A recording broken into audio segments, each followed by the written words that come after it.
6월달이 되었습니다. 시간이 정말 빨리 가는 것 같습니다.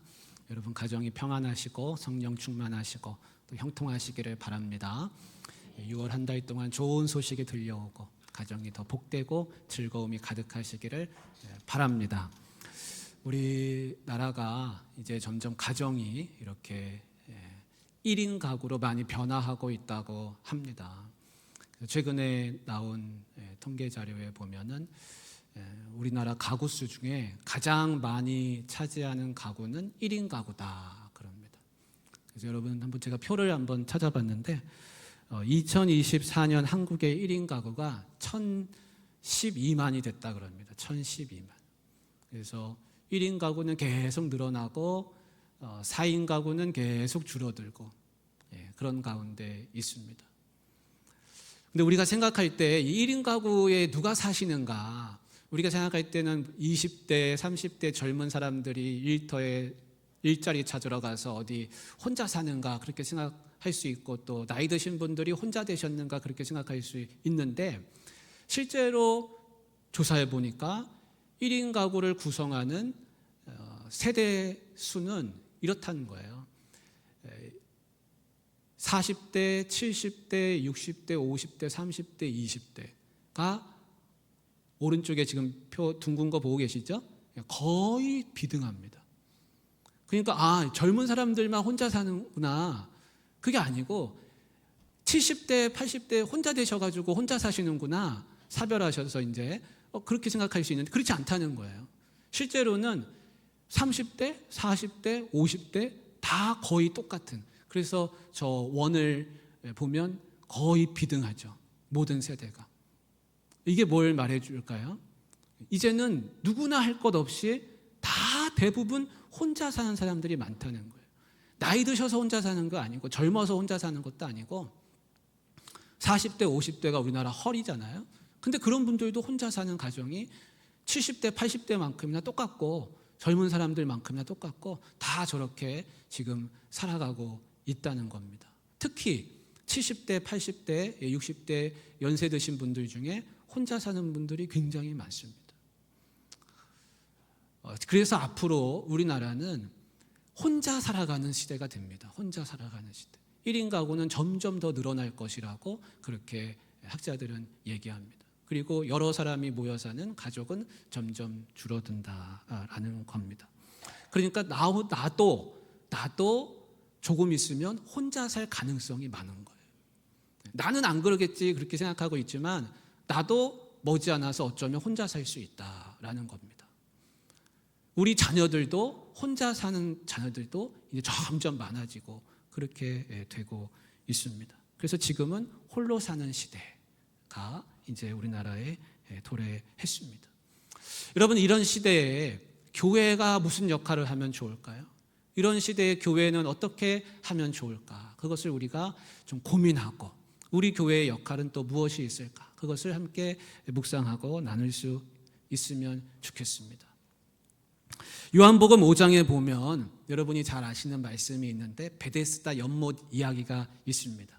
이 연못에는 여러 가지 전설이 있었는데 그 전설은 뭐냐면 물이 움직일 때 밑에서 물이 끓어오르는 거예요. 물이 이렇게 다른 데랑 연결되어 있어서 물이 동할 때가 있다는 거예요. 가만히 있는 물이 위에서 뭐가 떨어진 것도 아닌데 혼자서 물이 턱 하고 이렇게 움직이는 그런 때가 있는데 사람들이 생각하기를 우리 눈에 안 보이지만 저기 천사가 왔구나. 우리를 치료해 주려고 천사가 왔구나. 그렇게 믿었다는 거예요. 그래서 그 베데스다 연못에는 좋은 그런 경치도 있지만 그 경치에 구경하러 온 사람들이 아니라 그 물에 들어가면 낫는다. 물이 움직일 때 들어가면 낫는다. 천사가 나를 고쳐준다. 그런 믿음을 가지고 그곳에는 병든 자, 다리 못 걷는 자, 눈 먼 자, 여러 가지 질병으로 인해서 고통받는 사람들이 많이 와서 물이 움직이기만을 기다리면서 내가 제일 먼저 들어갈 거야. 그렇게 다 기다리고 있었습니다. 근데 그 병자들 중에서 유독 한 사람, 눈에 띄는 사람이 있었는데 아주 초라한 행색을 한 사람이 있었습니다. 예수님이 그 연못에 왔을 때 그 사람이 눈에 띄어서 그 사람을 만나러 가셨습니다. 그 사람은 우리가 잘 알고 있는 38년 된 병자입니다. 여러분이 38년 됐다는 게 얼마나 오래된지 한번 그거를 한번 생각해 보시기 바랍니다. 나이가 만약에 그분이 60이었다고 치면은 22살에 와가지고 60이 된 거예요. 그러니 얼마나 인생의 대부분을 거기서 보내고 있습니까? 그런 사람이 있었는데 예수님이 그를 찾아가서 만나십니다. 그리고 예수님이 그에게 말씀하십니다. 네가 낫고자 하느냐? 네가 낫고자 하느냐? 했을 때 그 사람의 대답은 뭐였죠? 그 사람이 이렇게 대답합니다. 주여, 물이 움직일 때에 나를 못에 넣어주는 사람이 없어. 내가 가는 동안에 다른 사람이 먼저 내려가나이다. 이렇게 말했습니다. 네 낫고자 하느냐? 이렇게 물으셨는데 주여, 저는 곁에 아무도 없습니다. 그렇게 말한 겁니다. 여러분, 이 사람의 병은 못 걷는 병이었습니다. 근데 이 사람의 병은 못 걷는 게 아니라 외롭다는 거였습니다. 내 곁에 아무도 없습니다. 이게 이 사람의 말이었습니다. 그러니까 이 사람의 병은, 진짜 병은 뭐냐면 못 걷는 게 아니에요. 사실은 못 걸은 지는 이미 38년이나 됐습니다. 못 걷는 게 불평이 아니라 내 옆에 아무도 없어서 나는 그게 불만입니다 라고 그 사람은 대답을 했습니다. 연못에는 사실은 수많은 사람들이 있었습니다. 못 걷는 사람도 있지만 못 보는 사람도 있었을 것이고, 손 마른 사람도 있었을 것이고, 혈루병 앓는 그런 여인도 있었을 것이고, 여러 질병에 걸린 사람들이 수없이 모여 있었는데 옆에 사람들이 없지 않았습니다. 근데 이 사람은 나는 혼자예요. 나는 외로워요. 아무도 내 곁에 없어요 라고 말하는 겁니다. 우리도 이와 같은 삶을 얼마든지 살 수 있습니다. 내 곁에 사람이 많이 있습니다. 사람이 있지만 내가 생각할 때는 나는 곁에 아무도 없어. 나는 외로워 라고 얼마든지 생각할 수 있습니다. 단적인 예로 우리가 핸드폰을 많이 쓰는데 카톡방이 여러분 몇 개가 되십니까? 카톡방이 많아요. 그래서 핸드폰 열면 띵동띵동 오는 게 뭐 하루에도 몇 건이 되잖아요. 근데 내가 속한 그 수많은 그 단체 카톡방에 내가 마음 놓고 들어가서 이야기할 수 있는 방은 몇 개나 되십니까? 아마 몇 개 없을 겁니다. 저도 단톡방이 많지만 제가 아무 데나 들어가서 제 이야기 할 수 있는 데는 사실 별로 없습니다. 누구 만나가지고 제 이야기를 나눌 수 있는 사람 별로 없습니다. 근데 이게 저만의 문제입니까? 아니면 여러분의 또한 문제이기도 합니까? 다들 비슷할 겁니다. 어딘가에 가서 내 이야기를 하고 싶고 같이 함께 나누고 싶은데 막상 하려고 하면 되지가 않습니다. 그게 뭘 말해줍니까? 외롭다는 겁니다. 외롭다는 거예요. 우리나라는 OECD 최고의 자살 국가, 자살 공화국이라고 불리는 명예를, 불명예스러운 명예를 갖고 있는데 왜 우리나라가 그렇게 됐습니까? 다 외롭다는 겁니다. 38년 된 병자도 38년이나 여기 있었지만 38년 동안 외로움에 지쳐 있습니다. 우리 교회 주변에 이런 이웃들이 혹시 있지 않을까요? 우리 교회가 여기 있는데, 우리가 주의 몸으로 여기 있는데, 그렇다면 우리 주변에 그런 사람들이 혹여라도 있다고 한다면 그것은 우리의 책임 아니겠습니까? 38년 된 병자를 예수님은 찾아가셨습니다. 성경은 이것을 가리켜서 사랑이다라고 말씀합니다. 요한일서 4장 9절 말씀을 우리가 같이 한번 읽어보도록 하겠습니다. 하나님의 사랑이 우리에게 이렇게 나타난 바 되었으니 하나님이 자기의 독생자를 세상에 보내심은 그로 말미암아 우리를 살리려 하심이라. 아멘. 하나님의 사랑은 특징이 있는데 그 특징은 뭐냐면 이 9절 말씀을 여러분들이 잘 유심히 보시면서 묵상하실 수 있기를 바랍니다. 하나님의 사랑은 우리에게 나타난 바 되었다라고 성경은 말씀합니다. 하나님의 사랑은 말로 하는 사랑이 아닙니다. 하나님의 사랑은 나타나는 사랑입니다. 만약에 하나님께서 우리에게 이리 해라 저리 해라 내가 너를 사랑한다 이런 말로만 하셨다고 한다면 우리는 하나님의 사랑이 얼마나 깊은 사랑인지를 알지 못했을 겁니다. 그런데 하나님의 사랑은 나타나는 사랑이었습니다.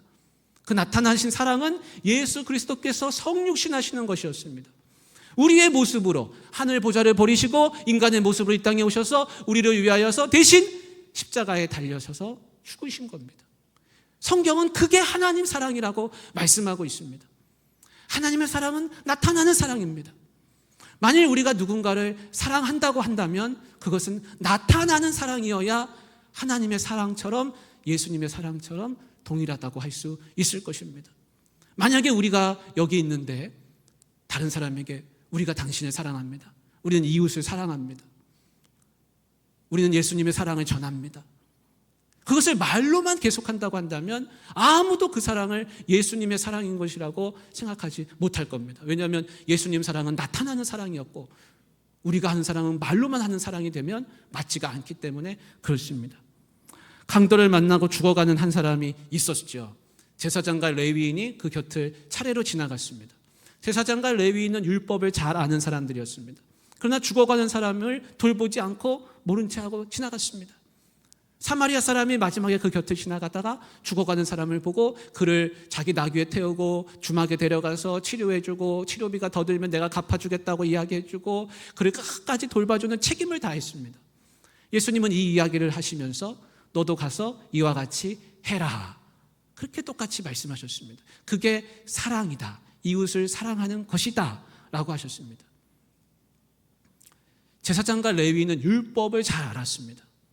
그러나 아는 만큼 그들은 실천하지 못했습니다. 사마리아 사람은 율법은 그들만큼 모릅니다. 그러나 그의 사랑은 나타나는 사랑이었습니다. 예수님은 이 사마리아 사람처럼 해라라고 하셨지 제사장과 레위인처럼 하라고 하지 않으셨습니다. 그러니까 우리가 해야 되는 사랑은 어떤 사랑입니까? 그것은 나타나는 사랑이어야 할 줄로 믿습니다. 두 번째 말씀을 잠시 또 보여주시길 바랍니다. 하나님의 사랑은 독생자를 보내시는 사랑이었다 그럽니다. 독생자는 무엇입니까? 독생자는 유일무이한 존재를 말합니다.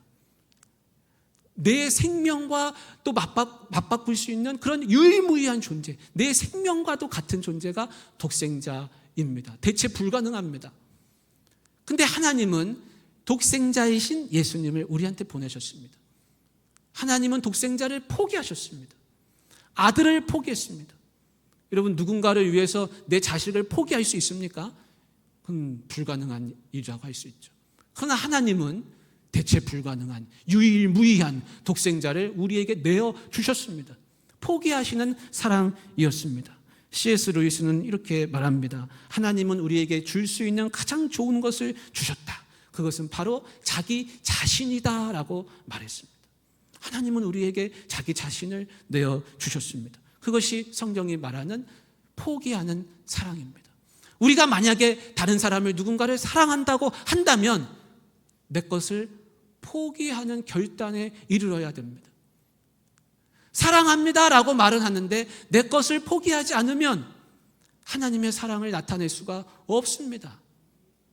만약에 사랑해 사랑해 사랑해 말하는데 전혀 나에 대한 희생을 하지 않고 사랑을 실천할 수 있다고 한다면 그것은 허울뿐인 사랑이 되고 말 것입니다. 디모데전서 2장 6절에는 모든 사람을 위하여 대속물로 자신을 내어주셨다, 그렇게 말합니다. 대속물로 자기 자신을 내어주셨다. 로마서 8장 32절에는 우리 모든 사람을 위하여 내주셨다, 내주시는 사랑이다라고 말씀하고 있습니다. 말씀을 보여주시기 바랍니다.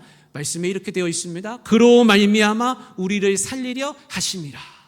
요한일서 말씀을 보여주십시오. 그로 말미암아 우리를 살리려 하심이라, 그렇게 말씀합니다. 하나님 사랑은 목적이 있어요.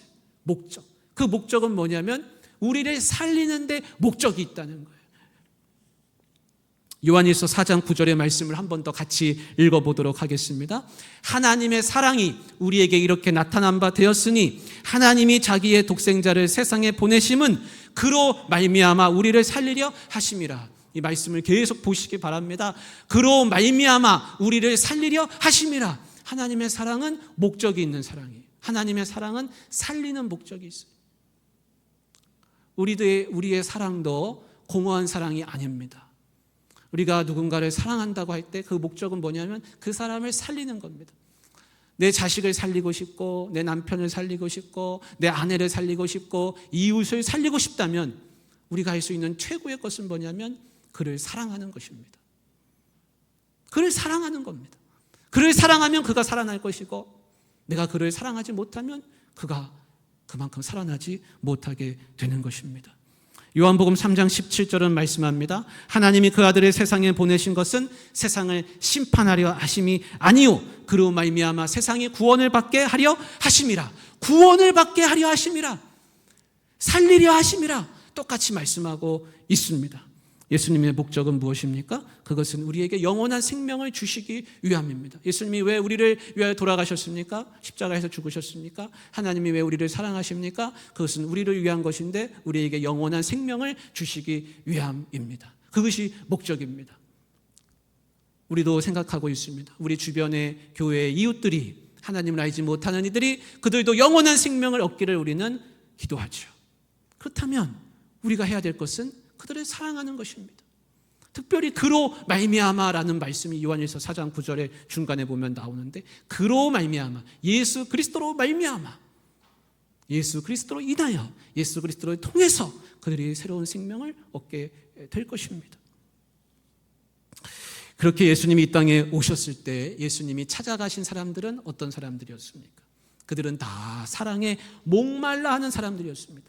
사랑에 목말라 하는 사람들, 사랑이 필요한 사람들, 예수님은 그들을 찾아다니셨습니다. 예수님이 여리고를 지나가신다는 소문이 퍼졌을 때 삭개오가 그 이야기를 들었습니다. 그리고 군중들이 너무 많아가지고 그 곁에 끼일 수가 없었습니다.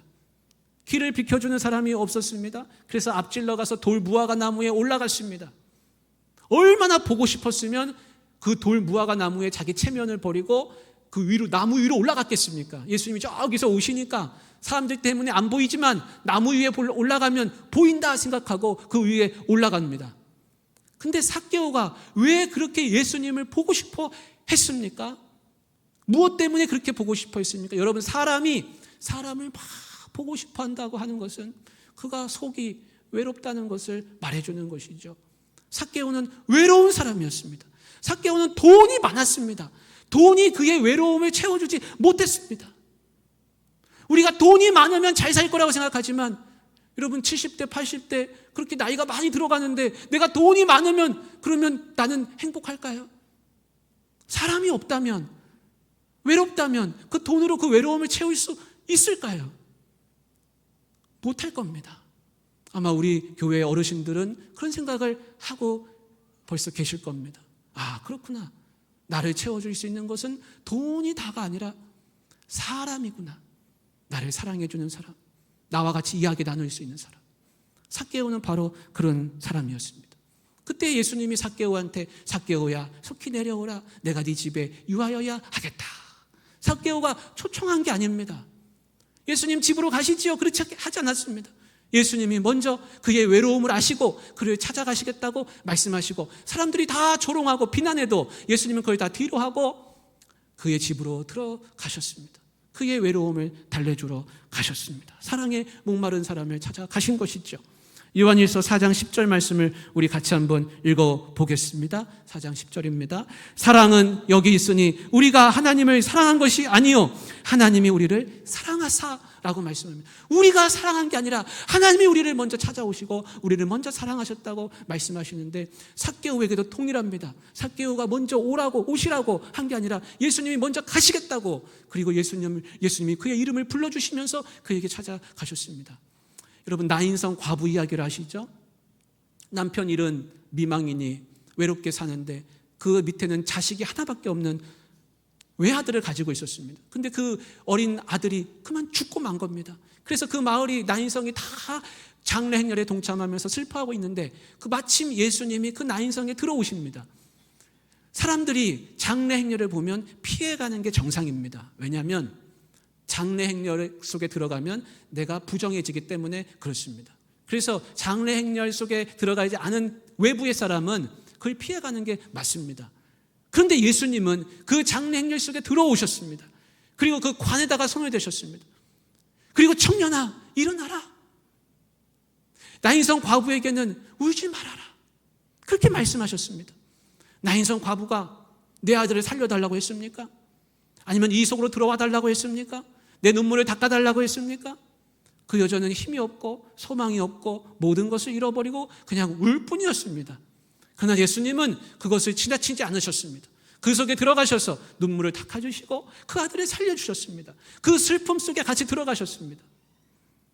누군가를 사랑한다고 하는 것은 바로 그런 겁니다. 누군가 아파하고 슬퍼할 수 있습니다. 마음이 외로울 수 있습니다. 고독할 수 있습니다. 쓸쓸할 수 있습니다. 그 사람에게 다가가는 겁니다. 그 사람이 나를 먼저 오라 하지 않아도 그 사람 곁에 가까이 가서 같이 머무는 겁니다. 그것이 예수님이 우리에게 보여주신 사랑의 모습이었습니다. 예수님은 늘 먼저 움직이셨습니다. 먼저 다가가셨습니다. 38년 된 병자에게도 삭개오에게도 나인성 과부에게도 먼저 다가가셨습니다. 그들은 다 외롭고 쓸쓸하고 지쳐 있었습니다. 우리들 가운데도 분명히 외롭고 쓸쓸하고 지쳐 있는 분이 계실 겁니다. 주변에 사람이 없지 않습니다. 사람이 있음에도 불구하고 외로울 수 있습니다. 사람이 많이 있어도 고독할 수 있습니다. 쓸쓸할 수 있습니다. 삶에 지쳐 있을 수 있습니다. 벌이가 많다고 삶에 지치지 못합니까? 삶에 지칠 수 있습니다. 삭개오도 그렇지 않았습니까? 돈이 많이 있지만 벌이가 좋았지만 그는 지쳐 있었습니다. 그래서 예수님 막 보고 싶었습니다. 사랑하는 우리 귀한 성도님들, 우리들 가운데도 얼마든지 그런 분이 계시고, 특별히 우리 교회 주변에는 잘 관찰해 보면 빌라가 많고 또 원룸이 많고 외롭게 혼자 살아가는 노인분들도 많다는 것을 우리가 알 수 있습니다. 어쩌면 내 부모님도 그런 분이실 수 있죠. 내 어머니도 혼자 살아가시고 내 자녀도 지금 어딘가에 가서 혼자 살고 있을 수 있습니다. 그도 분명 외로울 겁니다. 쓸쓸할 겁니다. 그럴 때 우리가 해야 될 것은 무엇입니까? 예수님의 사랑을 가지고 그에게 다가가는 것입니다. 요한일서 4장 11절 우리 같이 읽어보겠습니다. 4장 11절입니다.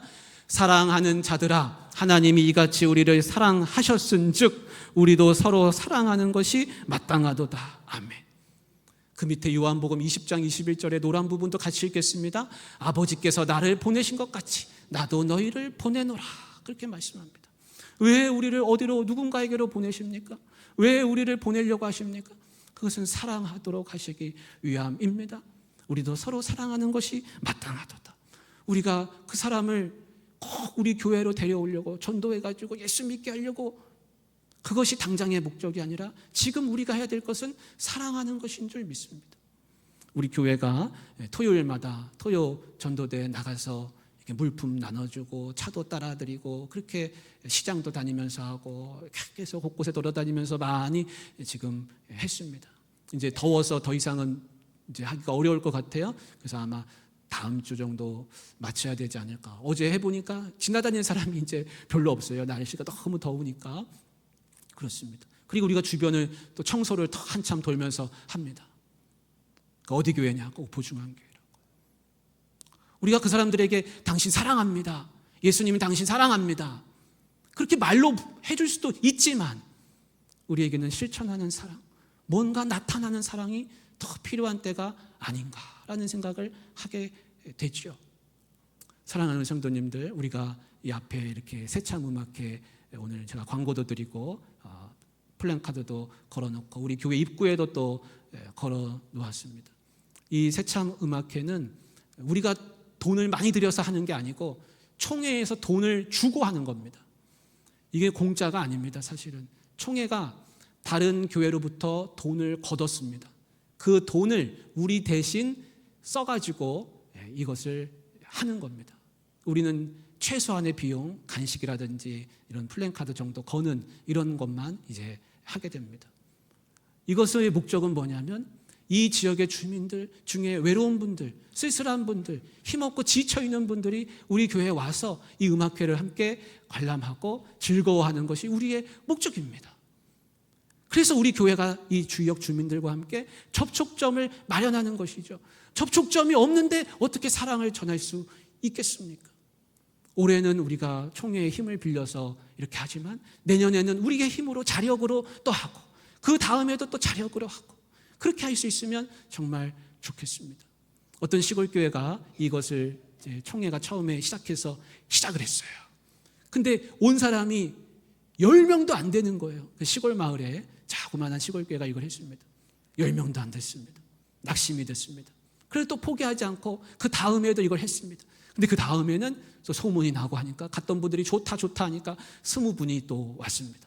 그 다음에는 30분이 오고 5회차가 넘게 이제 이거를 진행하다 보니까 교회가 꽉꽉 들어차서 마을 행사가 크게 되었습니다. 우리도 이런 꿈을 꾸게 됩니다.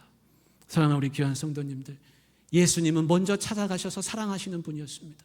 우리도 주변에 외롭고 쓸쓸한 분들, 특별히 혼자 살고 있는 자녀가 있다면, 혼자 사는 부모님이 있다면, 혼자 살고 있는 주변에 이웃들이 있다면 먼저 다가가셔서 예수님의 사랑을 전파하실 수 있기를 주님의 이름으로 축복합니다. 사랑의 하나님 아버지,